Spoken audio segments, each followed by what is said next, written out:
welcome to the first person who is here. I don't see a stage manager, so I'm not sure. Well, it's already 2:01. We'll see when we get started.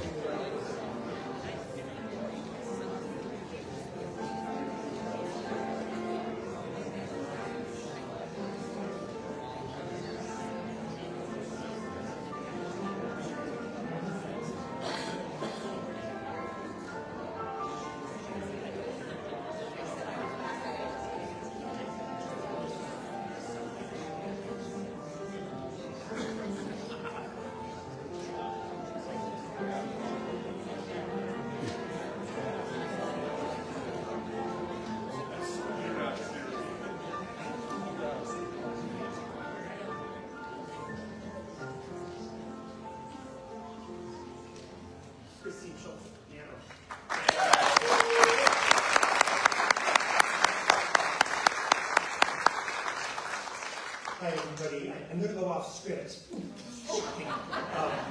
Just because Chris and I have known each other for 40 years. Yeah, and I knew she was just going to be playing show tunes. Little did I know she was going to end with that piece that was played at my wedding 52 years ago.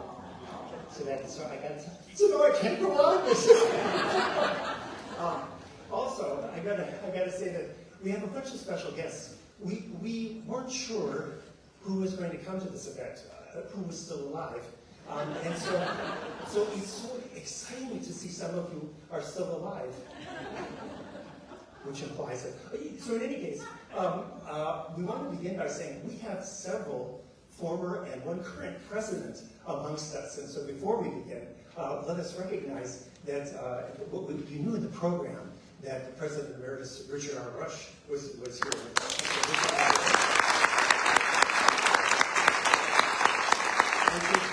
Richard walked all the way from California, and he's very sore. And then we are delighted that Dr. Richard Davenport is also with us. The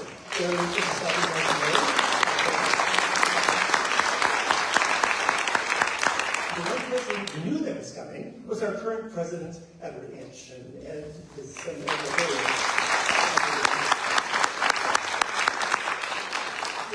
really exciting thing was we thought,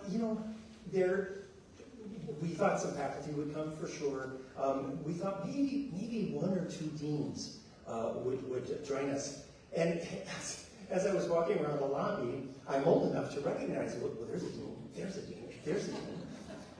We are going to have a coven of deans in the basement following this. And I will officially take notes on behalf of the IFO.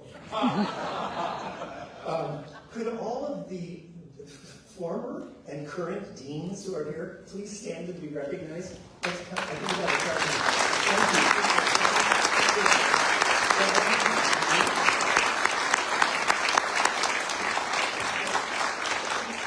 think that's a quorum. We can have this meeting. And I just saw former Vice President John Winkworth is in the back. So John, welcome back to the Now, I know that you're not surprised that this is happening in the Ted Hall Theater. We do want to always give credence and kudos to our beloved colleagues in theater and dance. This particular set is designed by, it's over here, but it's going to change. You got to pay to see that. It's going to change. It's designed by John Paul. The set designer is with us as well.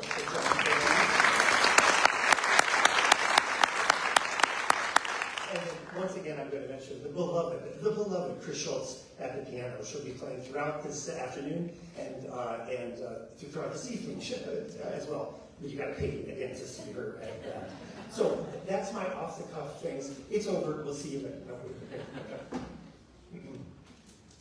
Good afternoon. Welcome to the Jane F. Earley Center for Performing Arts, and specifically to the Ted Hall Theater. My name is Paul J. Hustles, and I am retired. But for 35 years, I used to be the chair of the Department of Theater and Dance, and during that time, this place, this building, was my home. For 24 of those years, Jane F. Earley was my boss. For the past 40 years, she was my inspiration, my mentor, and my friend. We are gathered here this afternoon to share a few memories and to celebrate her amazing contribution to both this place and to higher education in general. When she was alive, Jane was famously in control of her work environment and all public-facing events. In her death, she is controlling this one too. We received very explicit instructions about who could speak, what music we would hear, and what to serve as refreshments. Of course, she wanted me to host, so she knew I would ignore the laws. She said, quote, "No speakers from the audience," end quote. So, if you want to say something, save it for the lobby. She said, quote, "Shortbread cookies in the lobby with hot or cold tea," end quote. We splurged and ordered some lemonade, and also cookies with a little flavor. But we did keep to her speaker list. She was very specific about that speaker list. So if you thought you were going to say a few words, keep them to yourselves. You could probably say them privately, she'll hear you. Most of you know that Jane was a very private person. She was the consummate professional at work and rarely talked about her personal or her spiritual life. I got to know about that spiritual side by attending far too many, what we used to call funerals, now we call them celebrations of life, with her, both before and after I retired. Jane didn't drive for those last several years, and she depended on good friends like Bonnie and Tim Hitch to get her around. I was her go-to funeral date, as I inevitably knew the deceased we were going to honor. So, we would like to begin our speaking roster this afternoon with someone who can easily speak to that spiritual side of Jane. It gives me great pleasure to introduce to you our first Jane-approved speaker, the Reverend Michelle Hargrave. Reverend Hargrave is a conference superintendent for the Minnesota Annual Conference of the United Methodist Church, supervising the 75 churches of the River Bluffs District. Before that, she served as senior pastor at Centenary United Methodist Church in downtown Mankato for 10 years, where she was Jane Earley's pastor. Michelle has been clergy for 34 years and lives in North Mankato with her husband, Kelly. I present to you Reverend Hargrave.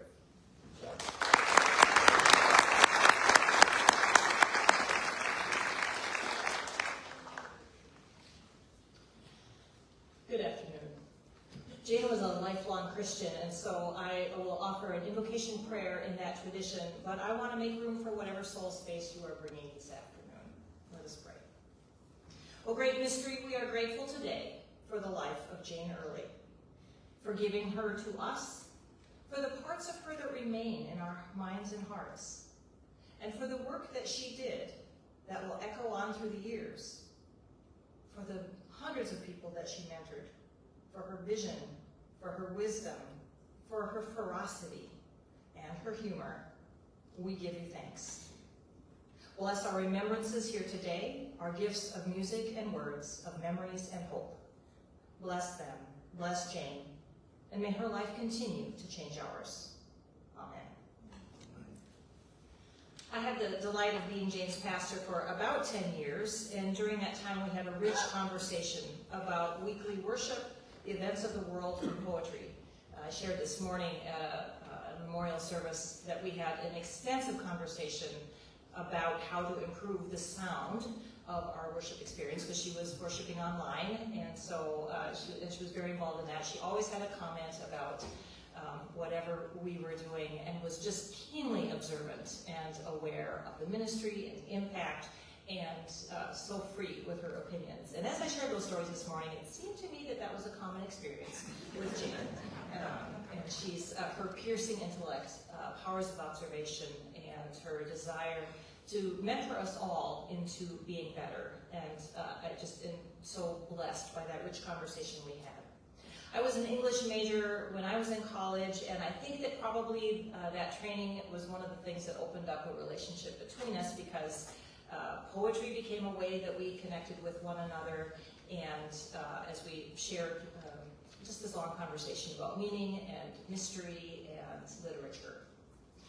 Jane's email to me when my father died is a particular treasure, because she wrote to me, she wrote quite a bit to me, but she said, the poets say the sorts of things I wish to say. I don't know if you knew this, but Jane wrote quite a bit of poetry, and we shared quite a bit of that in her memorial service this morning. And that was, she would just frequently send me a poem and an email as she was processing the things around her. But she also said this, that this particular poem that she didn't write, this is one that she sent me that is a quite well-known poem, points to what so many in our parents' generation knew. We must learn to accept life as it happens. And as it happens, she quoted to me one of my favorite poems. So this was at a moment when I was grieving my father, and Jane Earley, in her response to me, sent me Nothing Gold Can Stay by Robert Frost. So I offer you that today. Nature's first green is gold, her hardest hue to hold. Her early leaf's a flower, but only so an hour. Then leaf subsides to leaf, so Eden sank to grief. So dawn goes down to day. Nothing gold can stay. Nothing gold can stay. But may our memories of Jane continue to color our imagination.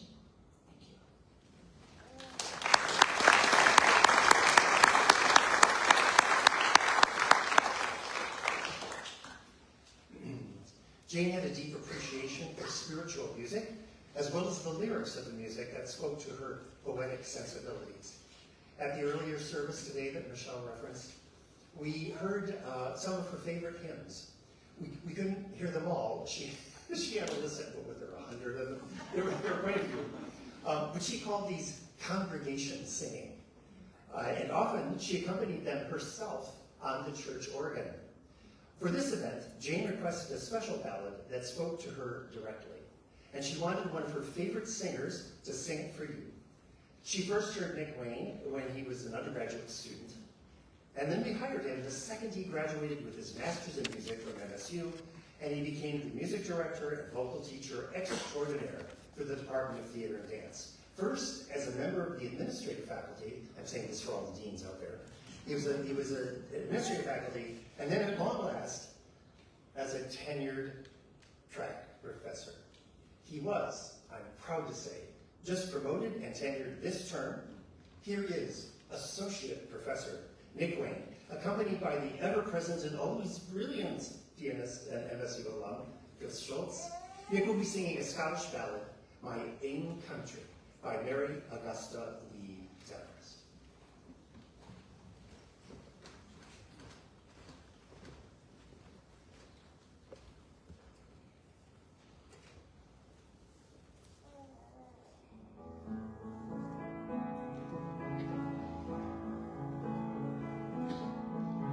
The sun rises bright in France, and fair sets me, but he has lost the look he had in my native country. The gladness comes to many, the sorrow comes to me, as I look o'er the ocean wide to my ain country.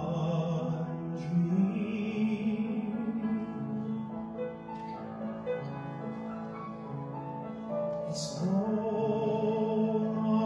lying ruin that sends aim I need, but the love I left in Galway, in bonny Penny Street. My heavenly husband's bonny,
revealed to me,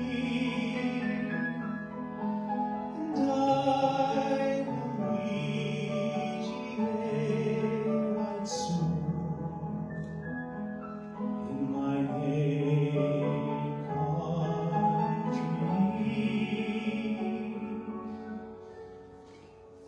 I will meet ye right soon in my native country.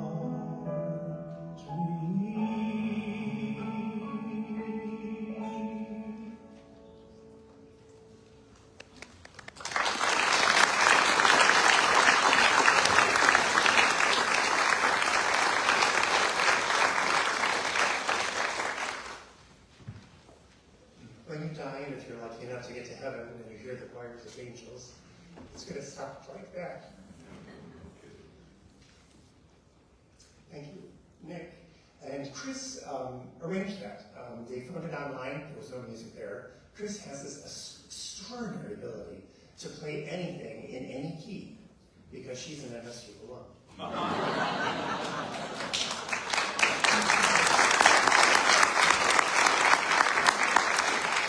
Isn't that right, Dean Olson?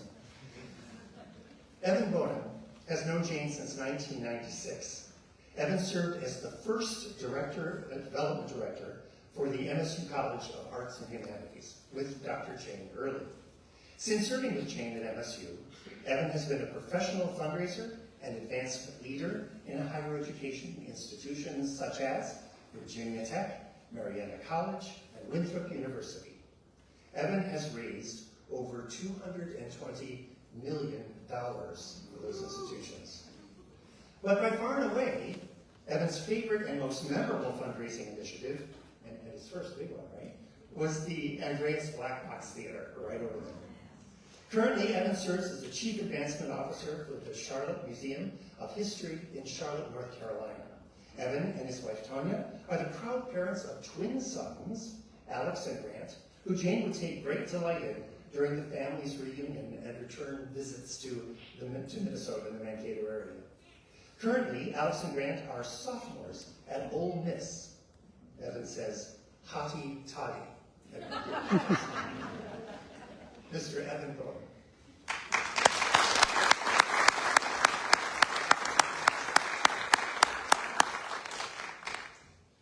I was doing great until that intro, Paul. Thanks.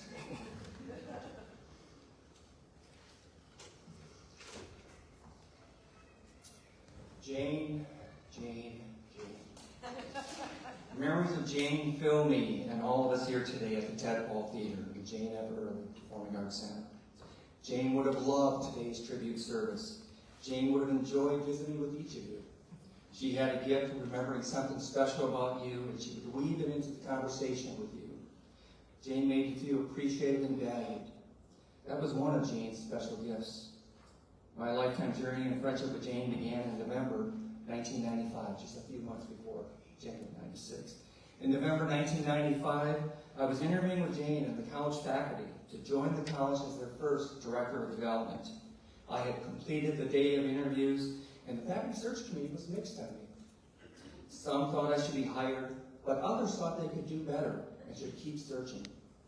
Jane noted to the search committee and Vice President for Advancement, Ron Corvus, I find Evan earnest, and I believe he has potential. Isn't that so characteristic of Jane? She saw the potential in all of us. Jane was passionate for the potential and success of our students, too. Although she was removed from the classroom and creative spaces as a dean, she remained engaged with the students. As I would complete personal visits with alumni, I would often ask them about the most impactful, the most memorable faculty they had in the College of Arts and Humanities.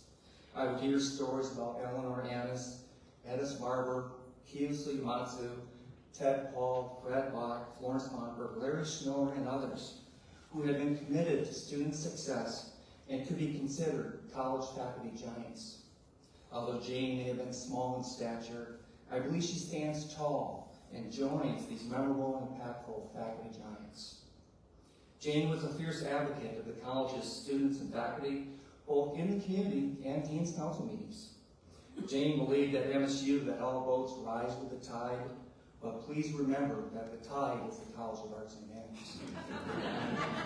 As I think of life in the College of Arts and Humanities with Jane, I think of a couple signature events that capture or exemplify Jane and her commitment to students, the College of the Arts and Humanities, and MSU. I attended many a craft talk or public reading of the Good Thunder reading series with Jane in the Centennial Student Union. Jane may have been dean of the college, but in her heart, she was always a writer and American literature teacher, and loved what the Good Thunder reading series provided to our creative writing students and the Mankato community.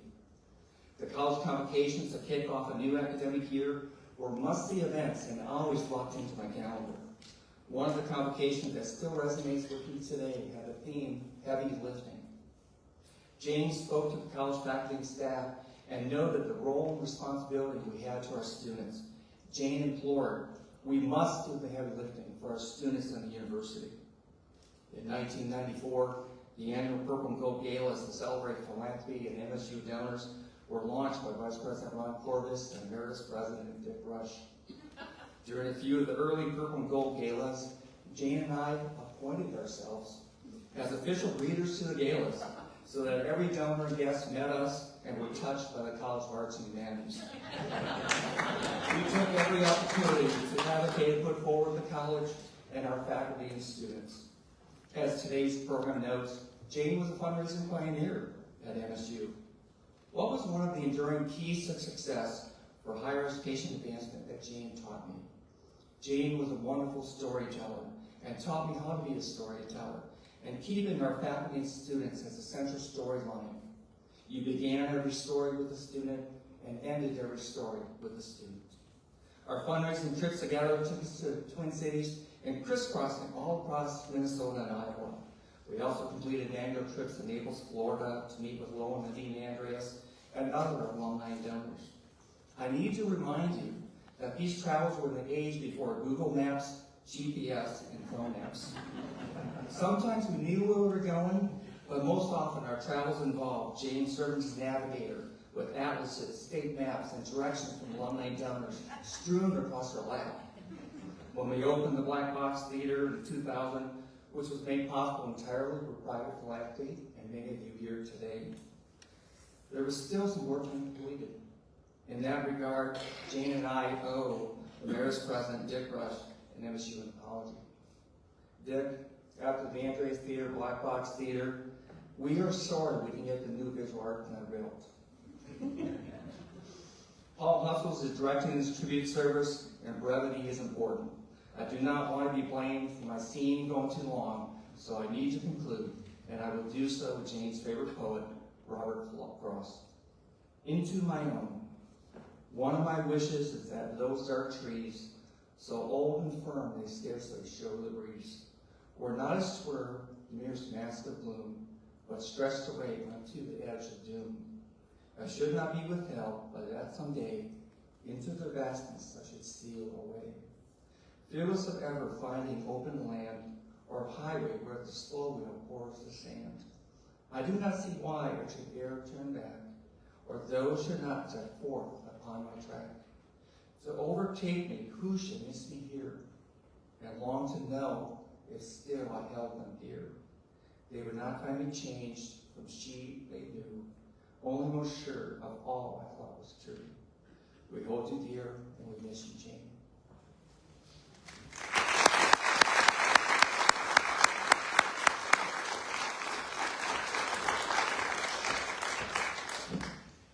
You know, I was on that search committee, and I remember. Where did you land? Well,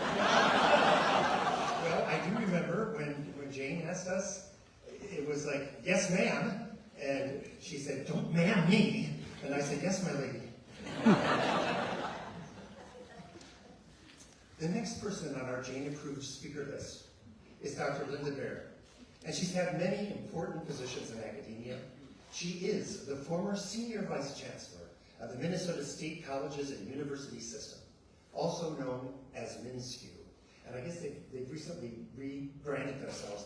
Now they're called Minnesota State, just like Minnesota State, Mankato, no imagination. Anyway, MinSCU. She has nothing to do with it.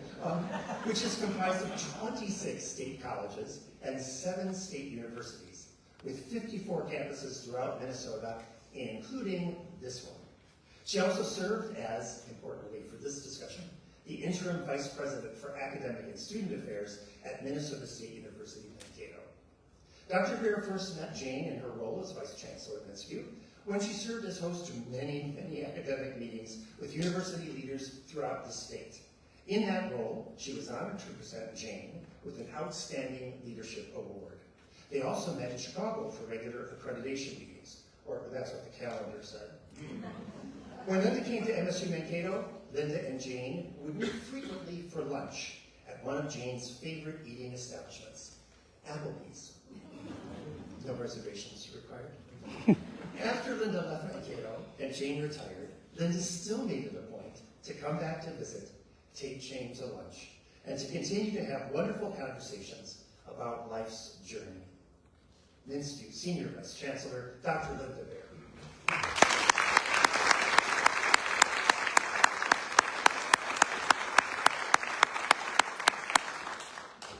Good afternoon. Well, what can we say about you? Some people come into our lives and quietly go. Others stay for a while and leave footprints on our hearts, and we are never the same. That was certainly Jane. She was dedicated to helping students, faculty, administrators, family, and friends. While I was interim vice president here at MSU Mankato, Jane and I often met for lunch. Yes, she loved Applebee's, and we even had our favorite waiter. We usually talked about her latest poetry or my grandkids going to college.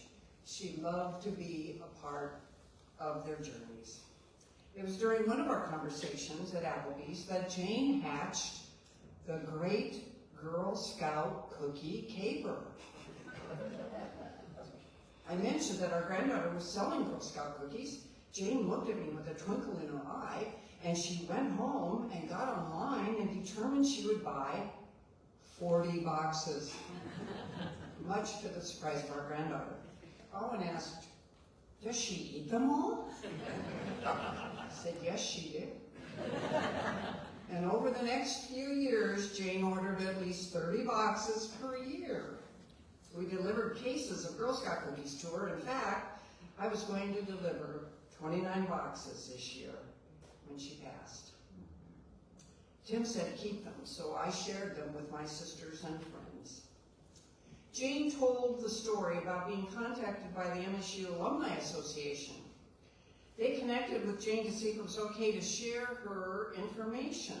A former student from her first teaching experience in Wisconsin over 60 years ago was trying to reach her. He had entered her poetry class to stay in school at the time, and staying in the school meant not being drafted. While he knew nothing about poetry, Jane changed that. With Jane's mentoring, he engaged in the class and found a calling to writing.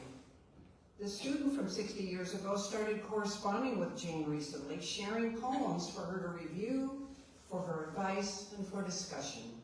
Jane loved it. She was thrilled to have a new friend and told me about his poetry and their conversations. Jane changed his life. Jane loved mentoring leaders. She often said that she worked with over 5 of the presidents at Mankato.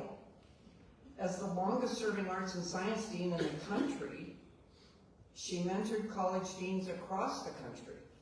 One of the people Jane mentored wanted to be a president.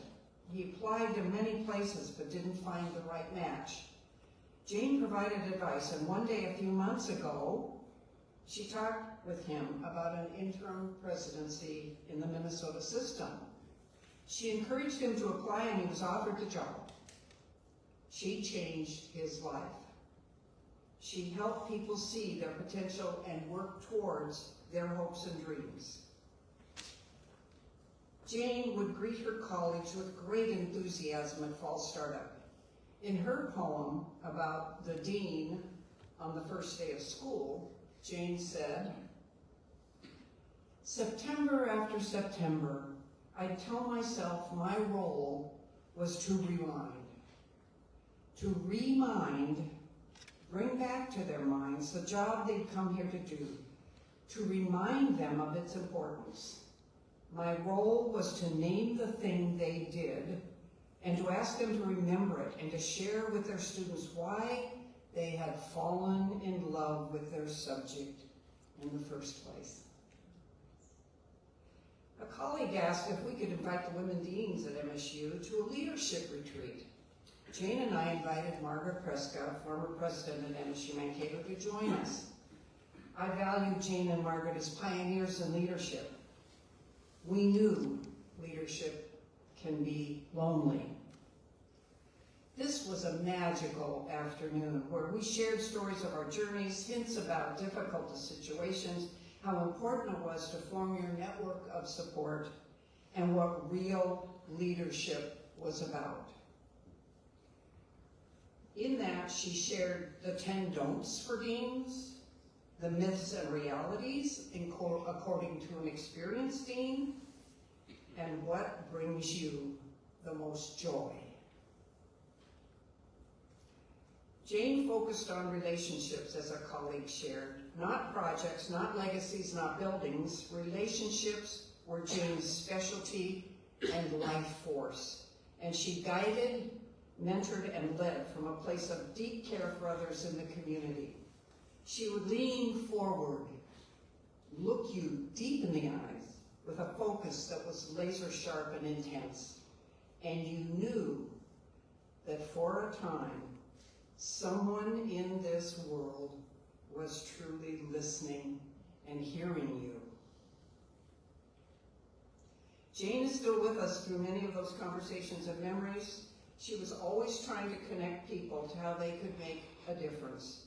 She made a difference in all of our lives. We will remember the twinkle in her eye and her mischievous grin, her sense of humor, and how much she loved students, friends, and colleagues. A friend shared that Jane was a wise, tough love, and life-changing icon of Minnesota State University, Mankato. She will always be in our hearts and minds.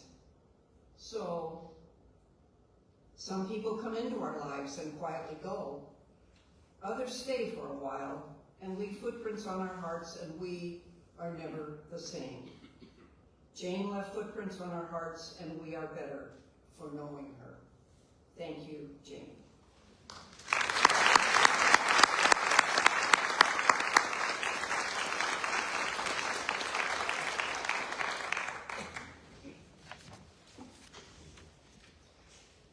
Jane and I not only went to many celebrations of life together, we planned a few too, most notably for Daniel Prescott, and then for his wife, President Margaret Prescott, right here in the Ted Paul Theater. And rumor has it that Ellen Steck, President Margaret Prescott, is she here? Thank you. Oh my God, Ellen Steck, ladies and gentlemen, is here. We walked in and I thought, Margaret's here. Oh my God. Welcome back to MSU. We're delighted to have you here. Ellen, of course, also served as the president of the foundation and is an amazing person in her own right. But anyway, we have these two services here at this place. And we always thought it was important to feature some of the local talent of the time. And God knows there was always plenty of local talent to showcase. Theater and Dance is currently producing the American Musical Theater Classic, Oklahoma.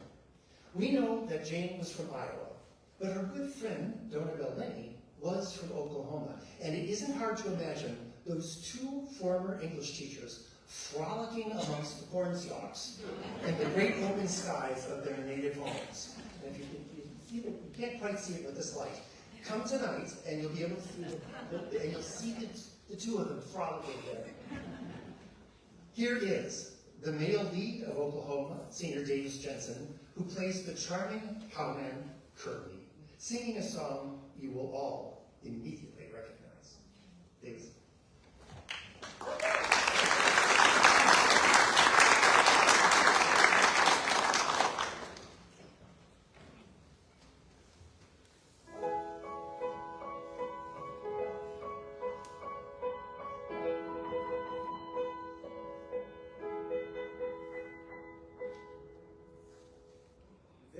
There's a bright golden haze on the meadow.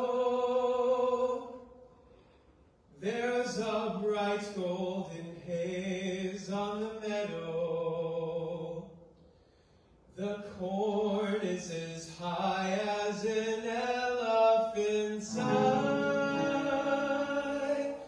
and it looks like it's climbing clear up to the sky. Oh, what a beautiful morning, oh, what a beautiful day. I've got a beautiful feeling, everything's going my way. All the cattle are standing like statues. All the cattle are standing like statues. They don't turn their heads as they see me ride by. But a little brown maverick is winking her eye. Oh, what a beautiful morning, oh, what a beautiful day. I've got a beautiful feeling, everything's going my way.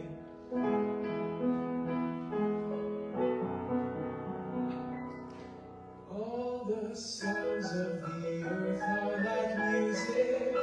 All the sounds of the earth are like music. The breeze is so busy, it don't miss a tree. And an old weeping willow is laughing at me. Oh, what a beautiful morning, oh, what a beautiful day. I've got a beautiful feeling, everything's going my way. Oh, what a beautiful day.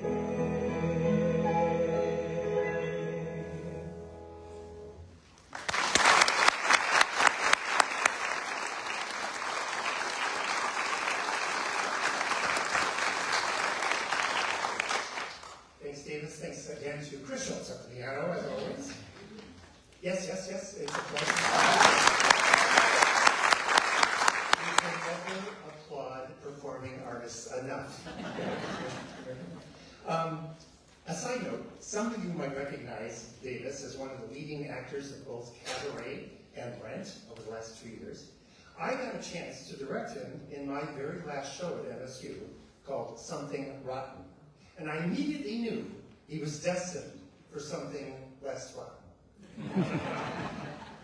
Making this performance even more special, Davis is one of the 2025-2026 Jane F. Earley Theater Scholars.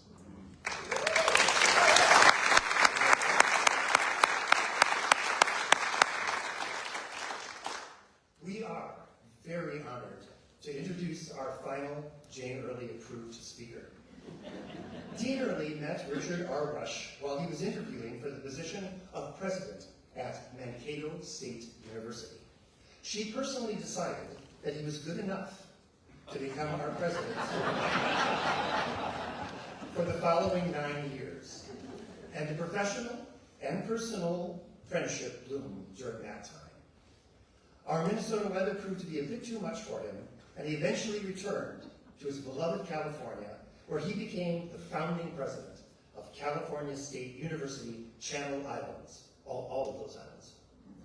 He is president emeritus of that institution, where they also named the administration building Richard R. Rush Hall, in his honor.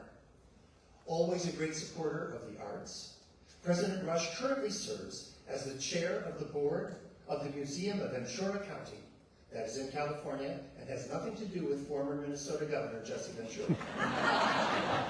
Just to be clear. Our own Minskew, better late than never, also finally got around to name Dr. Rush President Emeritus of Minnesota State University, Mankato. Please welcome to the stage President Emeritus Richard L. Rush.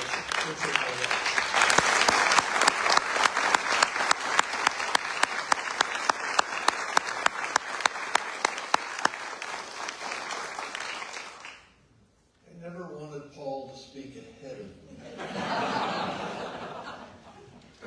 Good afternoon, everybody. It's a pleasure to be with you again here in Mankato, and an honor to speak at this celebration of life for my dear friend, Jane Earley.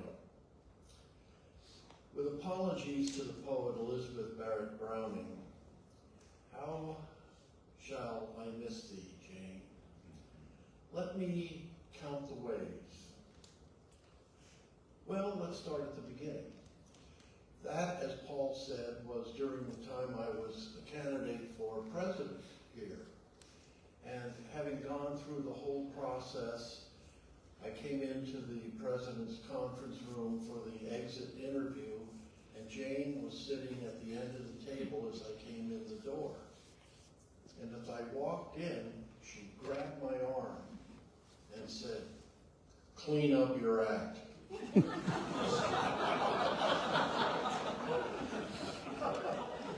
I said, "This is me. This is who I am. Clean it up." "Will not." "Will to." "Will not." "Will to." And so it began. 10 years, as Paul said, of academic friendship and association, and 35 years of friendship. Jane was a consummate academic leader, as we all know. She was an icon here at MSU. She embodied the values and aspirations of this university.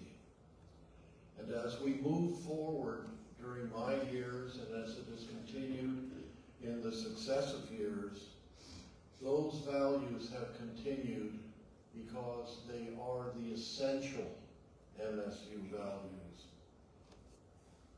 She was a trusted source of integrity.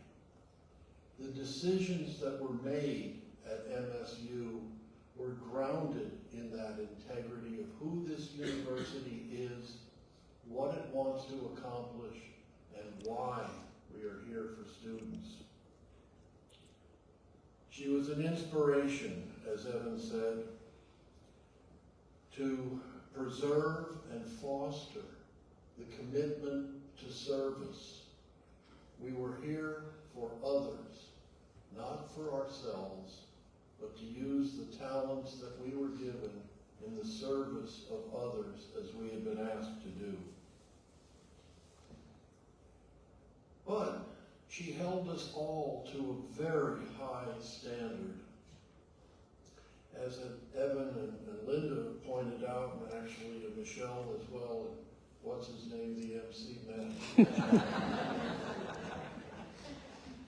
Jane and I shared a love of poetry, most notably the lyric. Though I dumped some Milton on her from time to time, just to keep her honest. And what did I get in return for teaching her about the greatest poet of the 17th century who wrote that masterpiece, Blind? I got the look. The look. Not quite what I expected, but quite what I got. But in that regard, then, one year I taught a course. Now, my academic appointment was in the College of Arts and Humanities, and so I was teaching a course in the English department on the lyric. It so happened that I ran into Jane in the hallway one day, and she accosted me. "Where's your academic plan?" I said, "What? Where's your academic plan? You're late." I said, "I don't have time to write this academic plan." She said, "I am your dean. These are the final words. Will do." And that continued. She got her academic plan. But quite honestly, this kind of superficial relationship was only the surface of what I was privileged to have with Jane. As was pointed out, she was a very private person. And in our relationship, it was a very private exchange. Most notably, when my wife was taken ill and subsequently passed away, Jane hovered over me very privately. Are you eating? Are you sleeping? Are you taking care of yourself? Constantly checking on me to be sure that I was all right.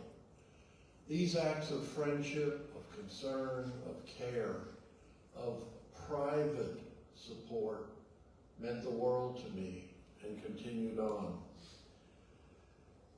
I tried to allay her concern also by quoting her favorite poet, Robert Frost, and I said, Jane, I have miles to go before I sleep.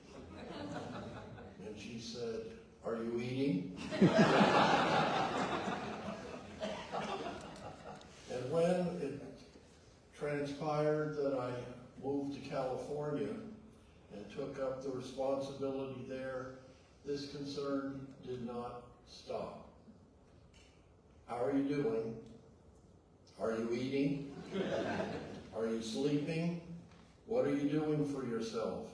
Take care of yourself.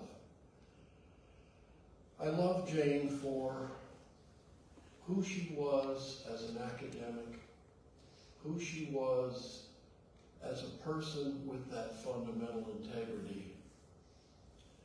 I loved her for her concern, ever the friend. The bond between us never lessened, though it was kept just between us. And now she's gone. Again, with apologies to Elizabeth Barrett Browning, I asked the question, shall I ever forget thee, Jane? And I respond, I am the president, I get the last word. Will not.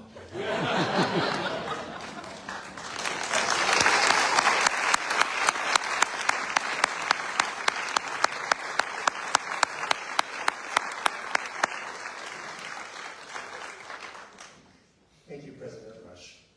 In addition to his many accomplishments at this university, we will always remember President Rush as the man who changed our name from Mankato State University, a place I came to work long before he did, to Minnesota State University, which will forever tie us to the fictional series Coach, which ran on ABC from 1989 to 1997. And that is why many in this country assume our football team's nickname is the Screaming Eagles. We constantly have to correct them. It is, of course, the Screaming Mavericks. However, I will always remember Dick Rush for an act of kindness after he left us. He came back to see that the newly christened Earley Center for Performing Arts only had a paltry little sign right there on the side of the building to indicate its name. President Rush gave me an assignment to get something up that would make a statement. And so the university designed and installed the giant lettering above the main entrance from the parking lot. And Dick Rush personally paid for it, so there would be no questioning or objections about it. And there were none.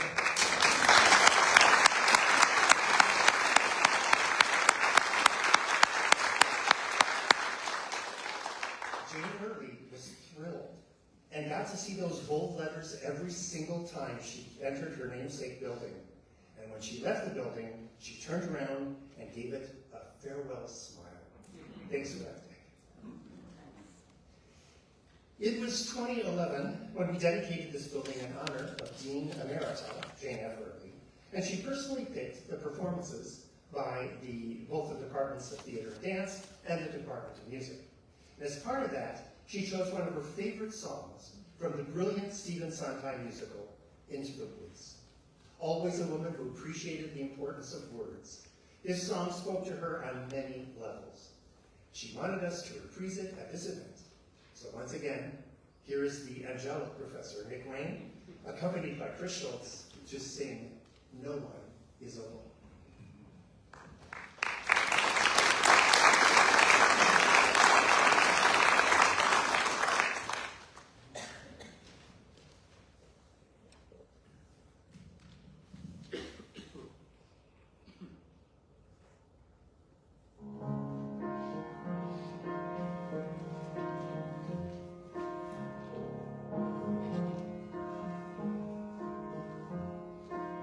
Mother cannot guide you.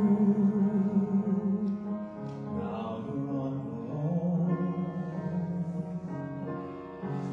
Only me beside you. Still you're not alone. No one is alone.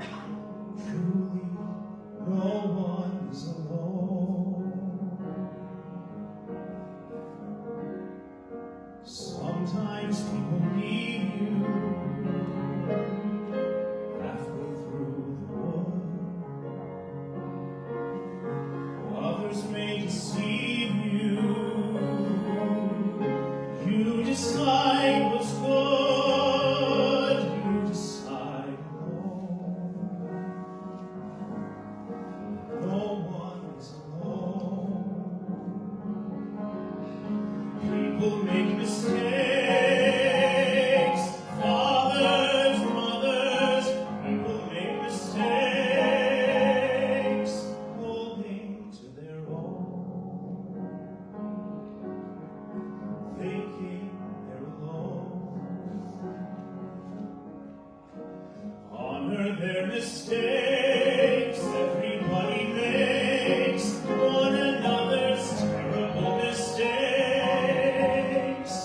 Witches can be right, giants can be good.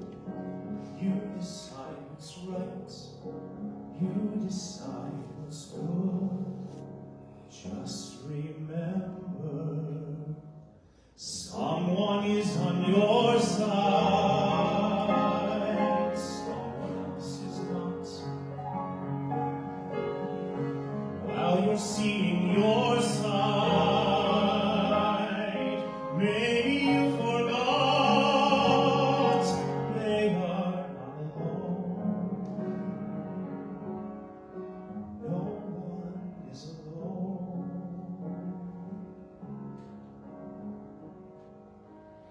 Hard to see the light now.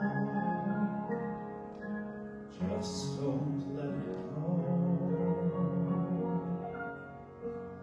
Things will come out right now. We can make it so.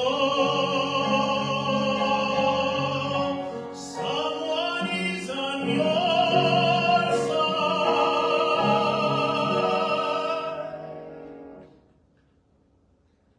No one is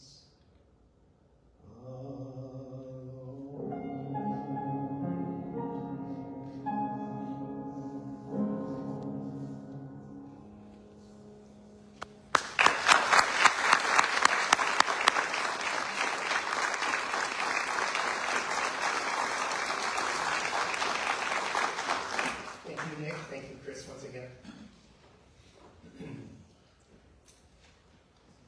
I made it to the list of speakers. I first met Dean Earley in 1985 when she interviewed me for a job as the incoming chair of the Department of Theater and Dance for Mankato State University.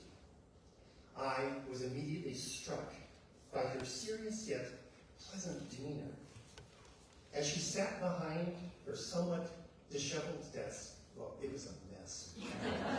Of course, I noticed her blue double knit polyester silver suit with a silver pin, because theater people notice things like that. Later, I realized that this was a self-imposed uniform. I assumed she was a former nun. I went to Catholic grade school, and we all had to wear uniforms. That way, you couldn't tell who the wealthy kids were. And also, you never had to think about what you were going to wear early in the morning. I assumed Jane was a wealthy kid who didn't want to show off, except for that silver pin. A clear indication of her wealth. During the interview, I was continually impressed with the quality of her questions. They were probing, far-ranging, insightful, even aspirational. Sometimes you can just tell that a person is smart. I could immediately tell that this woman was a lot smarter than I was. But oddly, I did not feel at all threatened by that. I was thrilled. I thought, I can learn from this person. And when she stood at the end of the meeting, I immediately ascertained that she was short. She was very short. Theater people noticed things like that. This was 1985, and the first Star Wars trilogy was at its peak popularity. I concluded that Jane was a relative of Yoda. He was short and very wise and of an indeterminate age. I found Jane to be short, very wise, and of an indeterminate age too. As I left the interview, I was sure of two things. First, she would make a great boss. And second, she was a former nun related to Yoda.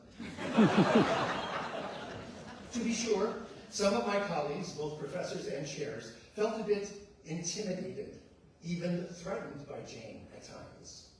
Maybe that was because she was indeed a stern taskmaster.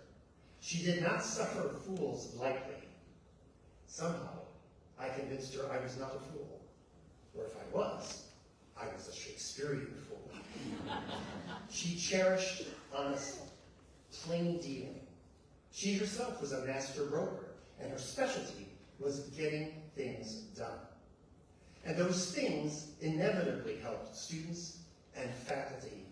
Faculty sometimes in spite of themselves. And by the way, Jane, I think, had a pretty perfect record of guiding us faculty to promotion and tenure. She helped her fellow administrators in making Minnesota State University a better place to work, to grow, to flourish, and yes, to play. She was open, fair, encouraging, just. She had everything you could hope for in a dean. And, has been mentioned by several people, she had this great sense of humor. She specialized in the dry, acerbic quip, but she loved all types of humor, from slapstick to satire, from bawdy to esoteric. And that laugh. She could and would laugh right out loud. In the theater, you could always tell she was always either there or there. And you could tell because she was the one who got all the jokes. But my favorite expression of Jane was her giggle. Now I know some of you picturing Dean Earley giggling might be a stretch, but she was giggling all the time, mostly under her breath, mostly at human folly, or a New Yorker cartoon, one of the two. Jane was also, as you have heard, exceedingly generous, both with her time and resources. You've read in our program how she would come to as many events in this building as humanly possible, and also to the art gallery and the literary readings and philosophical seminars right across the street in Armstrong Hall. After plays and concerts, she would hang around the lobby or the halls like a fangirl, waiting to congratulate the student or faculty performer and to keep them with praise or sometimes with suggestions for improvement. By the way, she's harder on the faculty than the students. She took particular delight in tracking the progress of the student Earley Scholarship winners, and at least in theater, she would always ask about them, both the ones that she could witness on the stage for herself, and the ones backstage, the backstage workers. She knew each and every one and delighted in their inevitable success. As also noted in your program, Jane was a tireless fundraiser and philanthropist in her own right. She didn't care for the accolades, but she did think it was important to set an example. She knew one secret of fundraising very well. If you are a donor yourself, it is much easier to ask others for donations. And she was a big donor, and she asked for big donations. God bless Dean and Lowell Andrews.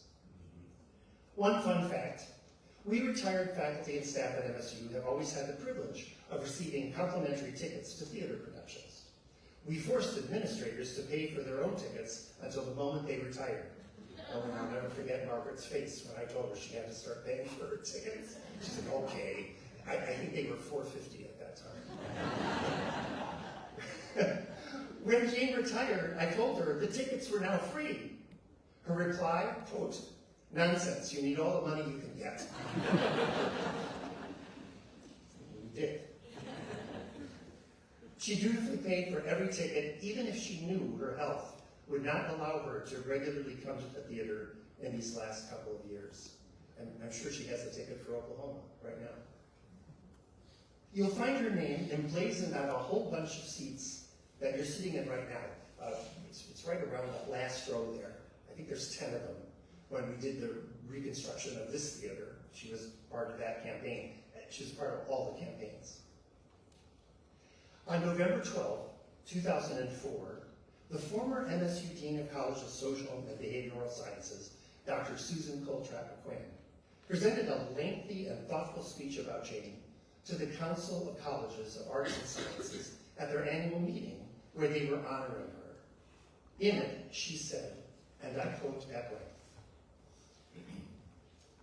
I would like to conclude my introduction of Jane today by reading excerpts of a poem, you knew that was coming, of a poem that she wrote in 1982, written in the voice of a woman whose job it was to give displaced homemakers advice about how to make a living and live a life.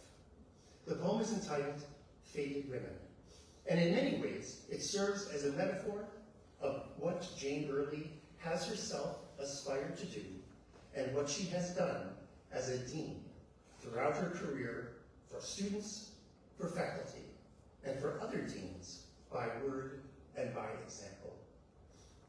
Faded Women, written by Jane Frances Earley, from an image by Mona Johnson. I take this job, this important job, because I need it, my job, this important job. It's with women who need and need to find a job. They come to our office to find themselves. They are faded, desperate, wishing against hope for chances to be new. And I sit here multicolored, vivid, in my important job, and I tell them my important information, which becomes blood to them. And they gain and gather themselves, each one different, alike, gathering herself, gaining herself, transfused. A woman comes, she comes once, twice, a dozen times, depending, and then one day, she doesn't come at all. She sits somewhere in an important job, multicolored, vivid, doing important work she needs. And in my office, I sit, faded, satisfied. Dean Earley did a lot of important work, and she did it very, very well. She had every right to be truly satisfied with her life's work. Requiem aeterna dona eis Domine, et lux perpetua luciate eis. Requiescant in pace. Amen. Good night, sweet Jane. And flights of angels, sing thee to thy rest. I want to give a special thanks to our speakers this afternoon, to singers Nick Wayne and Davis Jensen, and to Chris Schultz at the piano. Thanks to technical support from George Grubb, who did the sound, Steve Smith, who does the lights, Corey Egan, who does the hosting, and to the Performing Arts Department. Thanks to all of the special guests in the audience, especially those former deans and former presidents and current presidents, and for all of you to come. Special thanks to the Earley family for joining us for this event.